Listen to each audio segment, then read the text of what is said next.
ॐ श्री साई नाथाय नमः।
சரி, அப்பாவுக்கு எதுக்கு இந்த சென்டினரி செலிப்ரேஷன் பண்ணணும்? நம்ம எல்லோரும் தான் இருக்கோமே, 4 பேர் அப்படியே வீட்டில் உட்காந்து அப்பாவை பற்றி பேசிட்டு முடிச்சிருக்கலாமே அப்படின்னு எங்கள் வீட்டில் இருக்கும் சில இளைய தலைமுறைகள் கூட கேட்டாங்க. ஸோ அவங்களுக்கும் ஒரு எக்ஸ்ப்ளனேஷன் கொடுத்துடலான்ட்டு. இப்போது நம்ம வீட்டில் கூட சாமி ரூம் இருக்குது, ஆனால் கோவிலுக்கு ஏன் போகிறோம்? ஒரு ஃபோக்கஸ் இருக்கும், தெய்வத்தை மேலே நம்மளுடைய கான்சன்ட்ரேஷன் இருக்கும். இந்த மொபைல், அப்புறமா குக்கர் சத்தம், காலிங் பெல்லு, அப்புறம் ஒரு சின்ன ரிக்வெஸ்ட்டு, எல்லோரும் கொஞ்சம் மொபைலை ஆஃப் பண்ணி வச்சுக்கோங்க. 2-3 படம்லாம் ரொம்ப கஷ்டப்பட்டு பண்ணியிருக்கோம். ஸோ நடுப்புற அப்போ வந்து நான் ஒரு வாட்டி அப்படி தான் என் பொண்ணை காலேஜில் சேர்க்கறதுக்காக காலங்காத்தால் ஆட்டோவுக்கு ஃபோன் பண்ணுறேன். பெங்களூரில் அவளுக்கு காலேஜில் சேர்க்கணும், காலங்காத்தால் ட்ரெயினுக்கு கிளம்புறோம். சரி, எல்லாம் நல்லபடியாக நடக்கணும்னு சொல்லிட்டு காத்தால வேண்டின்ட்டு ஆட்டோவுக்கு ஃபோன் பண்ணோன்னே நாகாலி மொத்தமாக காலின்னு வருது அவன் பாட்டு. ஸோ அந்த மாதிரி ஒரு சம்மந்தம் இல்லாத பாட்டு வந்ததுன்னா நமக்கு கஷ்டமாயிடும். ஸோ அது மாதிரி. ஸோ கோவில் எதுக்கு போகிறோன்னா, ஒரு மொபைல் டிஸ்டர்பன்ஸோ இல்லை ஒரு கோவில் காலிங் பெல்லு, குக்கர் சத்தம்னா நமக்கு எக்ஸ்டர்னல் டிஸ்டர்பன்ஸஸ் ஜாஸ்தி. வீட்லேயே உட்காந்து பேசினோன்னாலும் நமக்கு மொபைல் வரும், மொபைல் பார்ப்போம், எதிர்க்க போவோம், எழுந்து போவோம், தண்ணி குடிப்போம். ஸோ ஒரு மனுஷர் வந்து அவரோட வாழ்க்கையை ஃபுல்லாக எங்களுக்காகவே வாழ்ந்துட்டு போயிருக்கார். ஸோ அவருக்கு ஒரு 2 hours 2.5 hours நம்ம டெடிகேட் பண்ணி அவரை பற்றின நினைவுகளை சொல்லணும் அப்படிங்கிறதுனால தான் இந்த மாதிரி ஒரு 100ஆண்டு விழாவில் இவ்வளோ பேர் நம்ம வந்து இருக்கோம். பசங்க உயிரோடு இருக்கோம், உடல் நலத்தோடு இருக்கோம், ஆரோக்கியத்தோடு இருக்கோம். அவரை பற்றி பேசக்கூடிய ஒரு நிலைமையில் இருக்கோங்கும்போது அவரை பற்றி பேசலாமே அப்படிங்கிறது தான். ஒரு அவரை பற்றின நினைவுகளை நம்ம நினச்சி பார்க்குற ஒரு நாள், அவ்வளோதான்.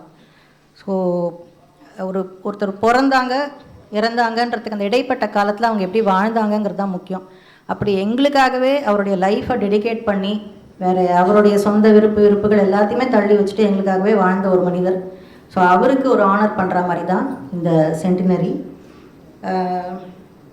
இதில் அவரை பற்றி பேசுகிறதுக்கு நிறைய பேர் அவருடைய ஃபேமிலி, ஃப்ரெண்ட்ஸு, ஸ்டூடெண்ட்ஸு, அதாவது இந்த ஃபங்க்ஷனுக்கு வந்து கூப்பிட்டு வந்திருக்கிறவாங்கிறது வந்து நாங்கள் கூப்பிட்டு வந்தவாளே கிடையாது. ஆக்சுவலாகவே சொல்லணும்னா அது ஃபுல்லாகவே அப்பாவோட பிளெஸ்ஸிங் தான். ஏன்னா அப்பாவோட சைடு ரிலேட்டிவ்ஸு ஆகட்டும், அவங்க வீடியோஸ் அமைச்சிருக்காங்க, கிராண்ட் சில்ட்ரன் வெளியில் கூட அமைச்சிருக்காங்க, அப்பாவோட கூட பழகினவா, கூட ரிலேட்டிவ்ஸு, அப்பா கிட்ட படித்த ஸ்டூடெண்ட்ஸு, இப்படி எப்படியோ அப்பாவோட கூட ஒர்க் பண்ணினவருடைய சன், அவரோட கான்டாக்ட்லாம் எனக்கு எப்படியோ கிடச்சிது.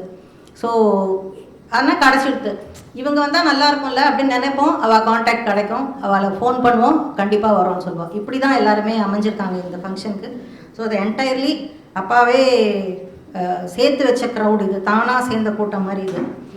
ஸோ இந்த ஃபங்க்ஷனில் வந்து நடக்கிற எல்லாமே வந்து அப்பாவுக்கு பிடிச்சது மட்டும்தான்.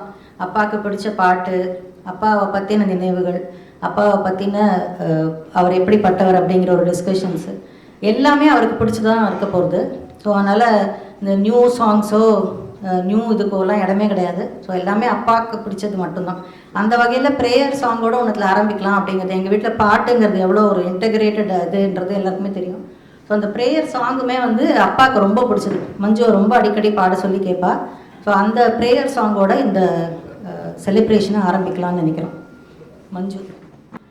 கும்மன கரையெதிரே அம்மா நீனோ கும்மன கரையெதிரே அம்மா நீனோ கும்மன கரையெதிரே அம்மா நீனோ கும்மன கரையெதிரே ಸುಮ್ಮನೈತೇನೋ ಅಮ್ಮಿಯ ಬೇಡನೋ ಸುಮ್ಮನೈತೇನೋ ಅಮ್ಮಿಯ ಬೇಡನೋ ಮಮ್ಮೂಣೂರೇನೆ ಅಮ್ಮಾಳುವುದಿಲ್ಲ ಮಮ್ಮೂಣೂರೇನೆ ಅಮ್ಮಾಳುವುದಿಲ್ಲ ಗುಮ್ಮನ ಕರ ಎದಿರೇ ಮಗನ ಮಾದು ಕೆಳುದ ಗೋಪಿ ದೇವಿ ಮುಗುಳು ನಗಯೇ ನಗು ತಾ ಗೋಪಿ ದೇವಿ ಮಗನ ಮಾದು ಕೆಳುದ ಗೋಪಿ ದೇವಿ ಮುಗುಳು ನಗಯೇ ನಗು ತಾ ಗೋಪಿ ದೇವಿ ಜಗದೊಳೆಯ ಶ್ರೀ ಪುರಂದರ ವಿಠಲನ ಜಗದೊಳೆಯ ಶ್ರೀ ಪುರಂದರ ವಿಠಲನ ಬಿಗಿತ ಬಿಕೊಡಲು ಮೋಗಕ್ಕಿಂತಲಿಯಾಗ ಗುಮ್ಮನ ಕರೆಯುತ್ತಿದೆ ಅಮ್ಮ ನೀನು ಗುಮ್ಮನ ಕರೆಯುತ್ತಿದೆ ಅಮ್ಮ ನೀನು ಗುಮ್ಮನ ಕರೆಯುತ್ತಿದೆ ಅಮ್ಮ ನೀನು ಗುಮ್ಮನ ಕರೆಯುತ್ತಿದೆ ಅಮ್ಮ.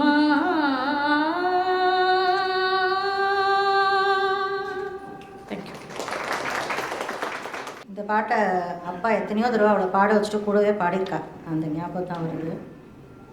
அப்பாவை பற்றி நான், சாய்னா, மஞ்சு எல்லோரும் கொஞ்சம் கொஞ்சம் எங்களோட நினைவில் பகிர்ந்துக்கிறோம். பட் அது ரொம்ப எலாபரேட்டாக இல்லை, சொன்னால் நிறையா இருக்கும்.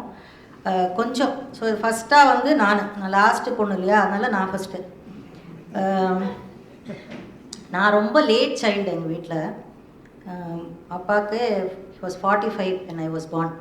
ஸோ அதனால் அப்பா வந்து எனக்கு என்றைக்குமே வந்து ஒரு பெரிய டிசிப்ளினேரியன், அந்த மாதிரி ஒரு ஸ்ட்ரிக்ட் ஃபிகர் அப்படி தான் இருக்கும்.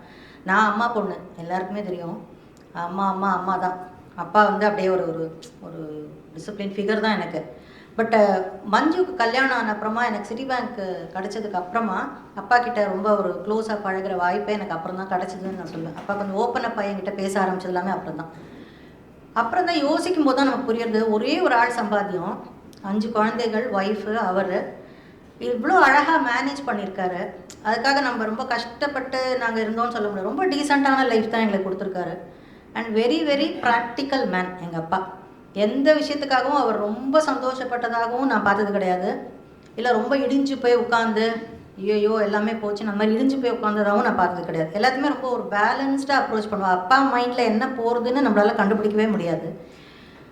எனக்கு எல்லாருமே நிறைய பேச போகிறாங்க. ஆனால் எனக்கு ரொம்ப ஆச்சரியமான விஷயம் என்னென்னா, அப்பாவுக்கு வந்து எல்லாத்துக்குமே டைம் இருந்தது. கோர்ட்டு, அப்புறம் ஹிந்தி கிளாஸ் காத்தால் எடுப்பா, சாயங்காலமும் எடுப்பா. அதுக்கப்புறம் பாட்டு, அவ்வளோ பாட்டு கேட்டானா உடனே பிடிச்சிப்பா, அதை அப்படியே அழகாக பாடுவாள். அப்புறம் ஹிந்தி ட்ராமா, அவ்வளோ ஊருக்கு போய் ட்ராமா போட்டிருக்கா. இதெல்லாம் தாண்டி ரிலேட்டிவ்ஸு, ஃப்ரெண்ட்ஸு, இப்படி எல்லாருக்குமே அப்பாவுக்கு டைம் இருக்கும். அதில் என்ன ஒரு பியூட்டி அப்படின்னா, அவுட் ஆஃப் தி வே போய் சால்வ் பண்ணுவாவா ப்ராப்ளம். இப்போ நமக்கே வந்து நம்ம ஃப்ரெண்ட்ஸ் இருப்பா, நிறையா ப்ராப்ளம்ஸ் சொன்னால் கூட நமக்குன்னு ஒரு ரெஸ்ட்ரிக்ஷன்ஸ் இருக்கும், ரெஸ்ட்ரைண்ட் இருக்குது. டக்குன்னு போய் நம்மளால் பண்ண முடியாது. இல்லாட்டி பண்ணணும் தான் ஆசை, பட் என்னால் வர முடியல, அப்படி இப்படின்னு நம்ம நிறையா ஒரு சாக்கெல்லாம் சொல்லுவோம். ஆனால் எங்கள் அப்பாவுக்கு அப்படிலாம் இருந்ததே கிடையாது. அதில் ஒரு சின்ன இன்சிடென்ட் ஷேர் பண்ணுறேன். எங்கள் அப்பா எவ்வளோ பெரிய டேர் டெவில் அப்படிங்கிறதுக்கு. இது வந்து எங்களோட அம்மா சைடு ரிலேட்டிவ். யூஸ்வலாக தெரியும்ல, அம்மா சைடு ரிலேட்டிவ்னா அப்பா வந்து பண்ணணும்னு அவசியமே கிடையாது. அம்மா சைடு ரிலேட்டிவில் வந்து அந்த ஃபேமிலி வந்து அவள் ரொம்ப கஷ்டப்பட்ட ஃபேமிலி. அவள் யாருலாம் நமக்கு இது இல்லை. பட் அவள் நிறைய பசங்க ரொம்ப கஷ்டப்பட்டதுனால என்ன பண்ணால், மூத்த பொண்ணை வந்து பாம்பேயில் வந்து ஒரு ஹிந்திக்காரர் வீட்டில் வேலைக்கு அமிச்சிட்டான். அவள் ரொம்ப கஷ்டப்பட்டுருந்தா. அப்போது அமிச்சிட்டா. அதுக்கப்புறம் பார்த்தா அந்த பொண்ணை அங்கே வந்து ரொம்ப கொடுமைப்படுத்தியிருக்கா அந்த அக்காவை. ஸோ அவள் என்ன பண்ணியிருக்கா, அங்கேருந்து ஒரு இங்கிலாந்து லெட்டரோ போஸ்ட் கார்டோ ஏதோ எழுதி எங்கள் அப்பாவுக்கு எவ்வளோ நம்பிக்கை இருந்தால் எங்கள் அப்பாவை போட்டிருப்பா பாருங்க. அப்பா வந்து அவர் சித்தப்பா முறைன்னு வச்சுக்கோங்களேன். லெட்டரை போட்டு இந்த மாதிரி நான் ரொம்ப கொடுமைப்படுத்துகிறேன், எப்படியா காப்பாற்றிருங்கோ அப்படின்னு இருக்கா. இதெல்லாம் எங்களுக்கு தெரியவே தெரியாது. அப்பா என்ன அழகாக ஸ்க்ரீன் ப்ளே பண்ணியிருக்கா பாருங்க. திடீர்னு பாம்பேக்கு டிக்கெட் போட்டா. நான், அப்பா, அம்மா. நான் ரொம்ப சின்ன பொண்ணு. திடீர்னு பாம்பேக்கு போகிறோம். எதுக்கு போகிறோன்னு தெரியாது. எனக்கு ஜாலியாக இருந்தது. அம்மாவுக்கு ஒரு வேளை தெரிஞ்சிருக்கலாம், எனக்கு இப்போ தெரியல.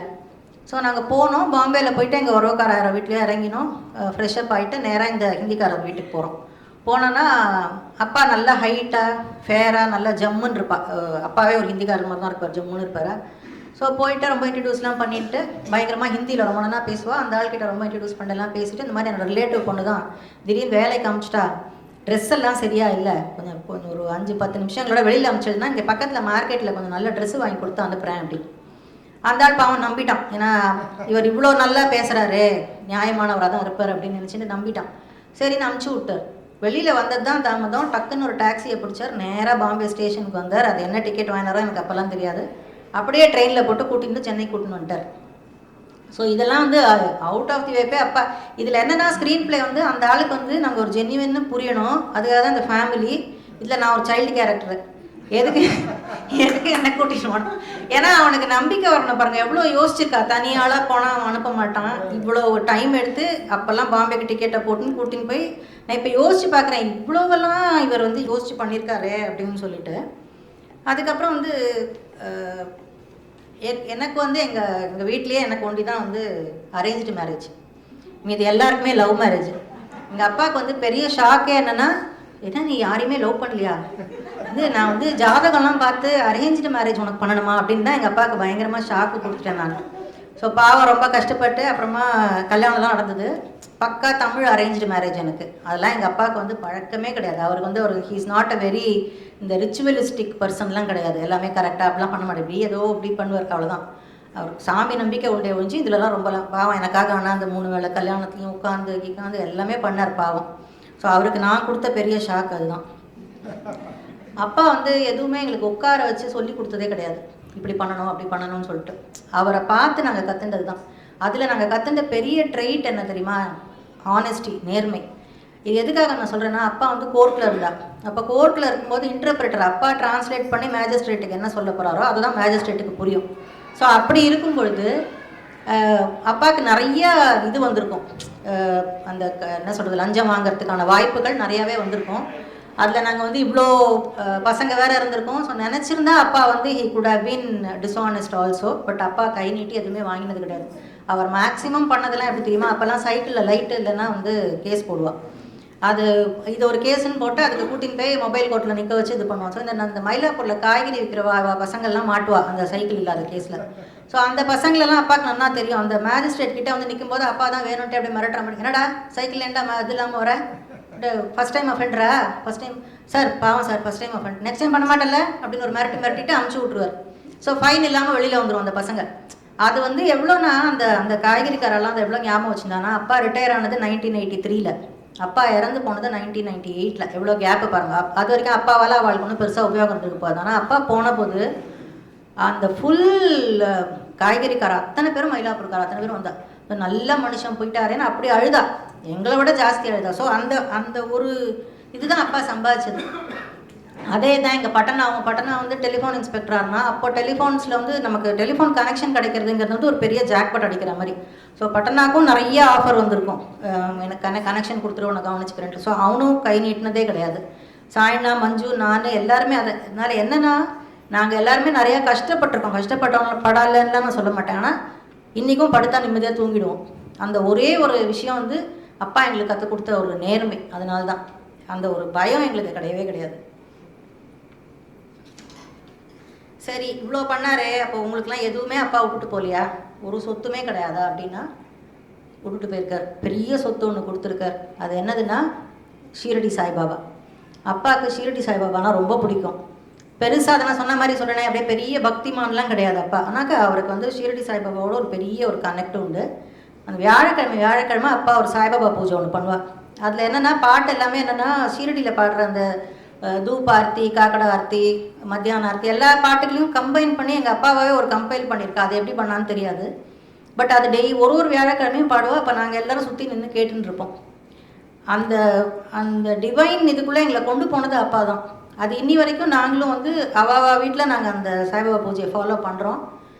எங்களுக்கு அப்புறம் எங்கள் ஜென்ரேஷனும் ஃபாலோ பண்ணணும்னு நாங்கள் ரொம்ப ஆசைப்படுறோம். அது வந்து பல விதத்தில் எங்களுக்கு வந்து ஒரு காப்பு மாதிரி தான் இருந்திருக்கு. ஸோ பாபாங்கிற ஒரு பெரிய சொத்தை வந்து எங்களுக்கு அப்பா காமிச்சு, அப்பா சொல்லலைன்னா எங்களுக்கு தெரிஞ்சிருக்காது.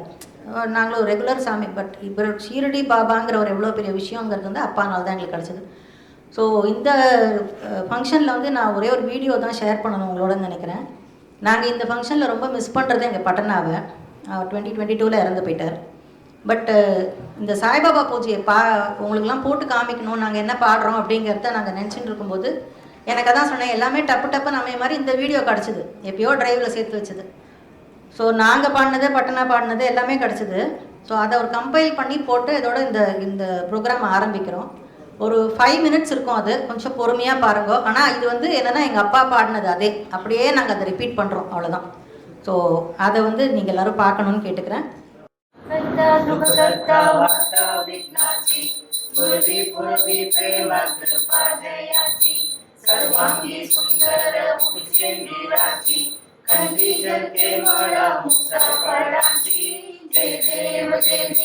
जय देव जय देव जय मंगलमूर्ति दर्शन मात्र मन कामना पूर्ति जय देव रत्न गौरी कुमारा चंदनाची कोटी कुंभकेशरा हिरे जडित मुकुट शोभे तो भरा गुणमूर्ति नेवरे चरणे गरिया जय देव लंबोधर पीतांबर करिवण वंदना सरळ सोंड वक्र तुंड त्रिनयना दास रामाच्या वाट पाहे कवना संकटी पावावे निर्वाण चारी सुरवर वंदना जय देव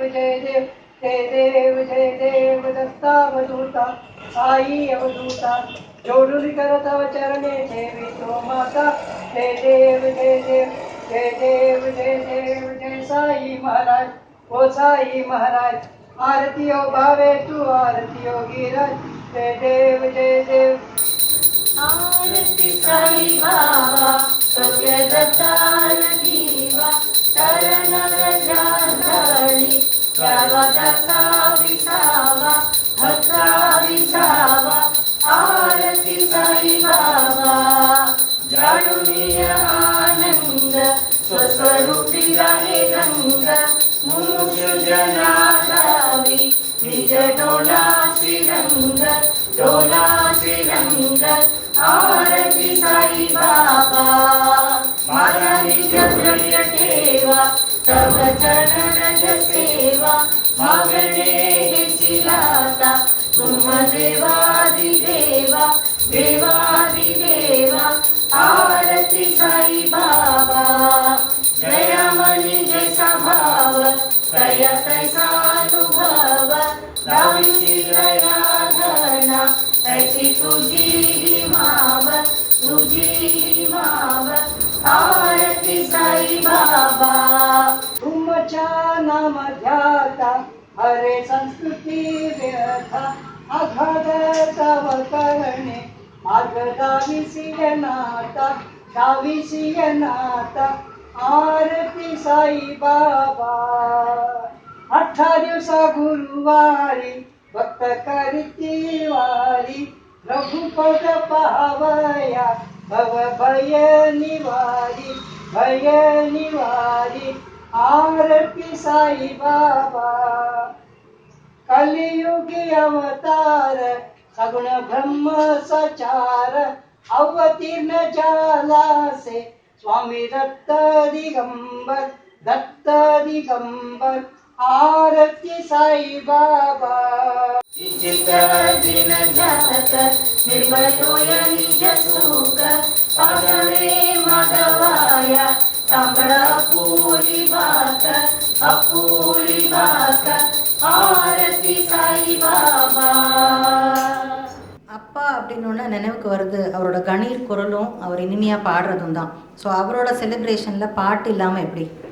அதனால் அவருக்கு ரொம்ப பிடிச்ச பாடல்களை அவரோட ஞாபகமாக பாட வந்திருக்காங்க திருமதி உஷா மற்றும் திரு தேவ். 80ஸ்லேயே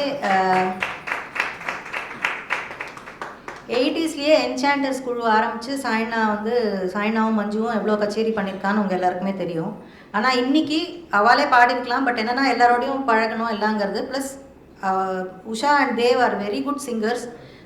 ஹிந்தி பாட்டு அப்பாவுக்கு ரொம்ப ரொம்ப ரொம்ப பிடிச்சது. ஸோ அப்பாவோட நினைவாக அப்பாவுக்கு பிடிச்ச பாடல்களை நாங்கள் சும்மா செலக்ட் பண்ணி அவள்கிட்ட கொடுத்துருக்கோம். ஸோ அவங்க இன்றைக்கி நமக்கு பாட போகிறாங்க. ஸோ அதில் ஃபஸ்ட்டு ஒரு 4 சாங்ஸ் நம்ம கேட்போம். நம்ம எல்லாரோட சேர்ந்து ஐ திங்க் அப்பாவும் சம்வேர் இஸ் ஹியர் லிசனிங் கேட்டுட்ருப்பாருன்னு நம்புகிறோம். வெல்கம்.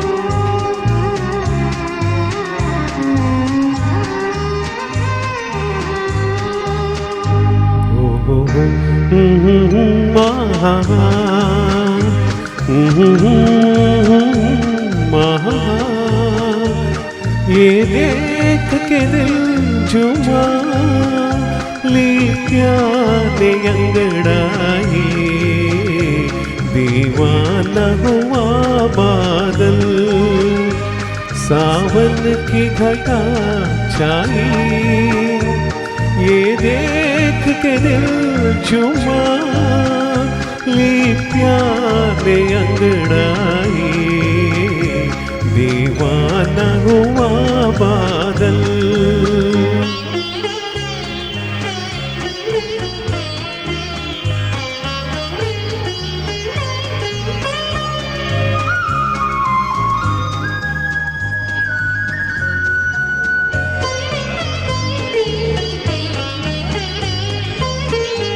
ऐसी तो मेरी तकदीर न थी तुम सा जो कोई महबूब मिले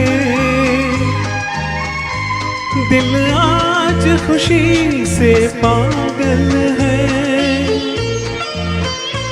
दिल आज खुशी से पागल है जाने वफा तुम खूब मिले जाने वफा तुम खूब मिले दिल क्यों न बने पागल क्या तुमने अदा पाई ये देख के दिल झूमा ली प्यारे अंगड़ाई दीवाना हुआ बादल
बादल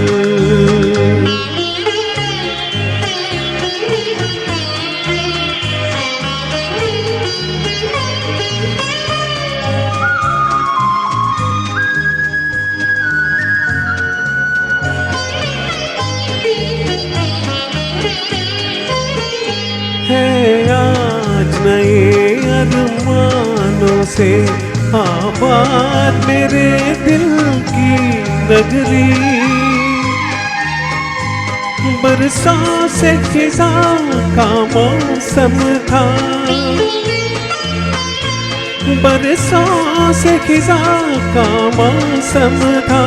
वीरान बड़ी दुनिया थी मेरी, वीरान बड़ी दुनिया थी मेरी।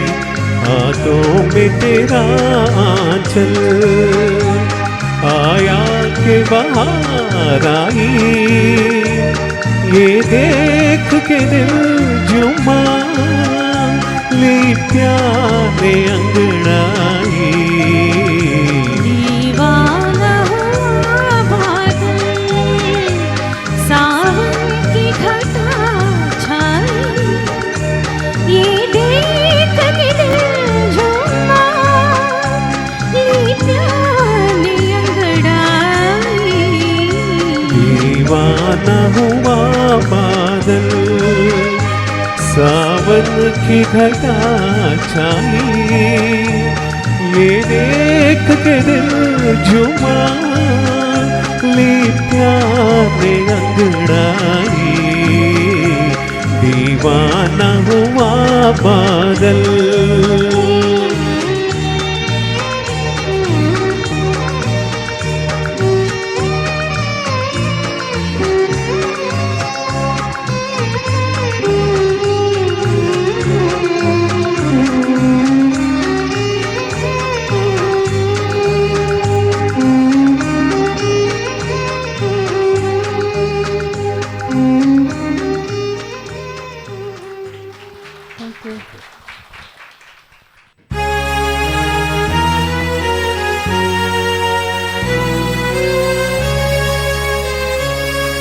बोले रे पपी हरा, बोले रे पपी हरा, एक घन बरसे नित मन प्यासा, नित मन प्यासा, नित मन तरसी।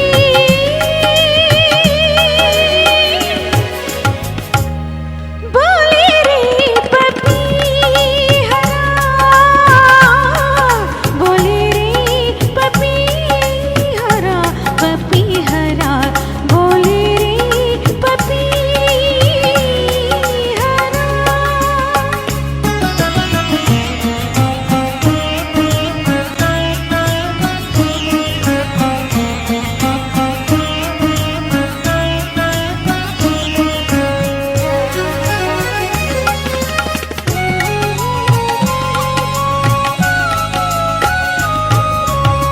पलकों पर एक बूंद सजाए, पलकों पर एक बूंद सजाए, बैठी हूँ सावन ले जाए,